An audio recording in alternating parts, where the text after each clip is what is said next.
I think it's obviously a point with which he can, it's a point of leverage that they can use in their negotiations. I think that, what he started off by saying talks are going very well. And of course, we may keep tariffs on for longer should we choose. But the conversation is ongoing, and that's really the important thing. There was a time where they weren't even speaking to each other, and that was more of a worry. The fact that they are speaking, and everybody, by the way, yes, I think the Chinese are more incentivized, but the Americans are very incentivized as well. Okay, this is a win-win situation if they get to a deal for the entire globe, really, and I think they're working towards that. I was talking to someone the other night about where we are in the negotiations, and I think the market thinks we're towards the end game. That's been the message from the White House.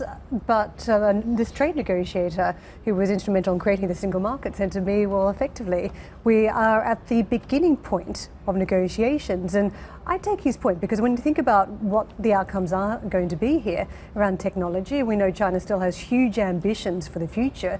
Anything signed into law to try and negotiate an outcome to avoid the tariffs may not tackle the next 10 years, the next decade. So do you think we're going to be sort of right back revisiting some of the issues between China and the United States, where just because we have a resolution, we're not really at the end of the game, we're actually at the beginning of negotiations between two nations that are having very different terms of trade around high-end technology?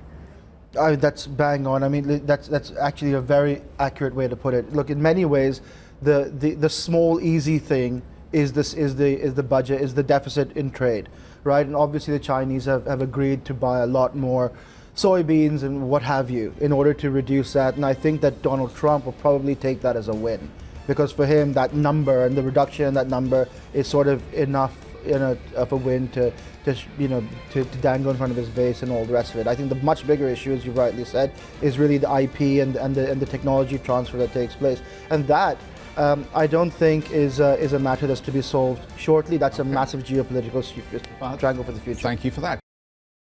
Hi, I'm Joanna Bersecci, and thank you for watching. You can check out more of our videos by clicking on the boxes on the screen. And don't forget to subscribe to our channel for more from CNBC International. Thank you for watching.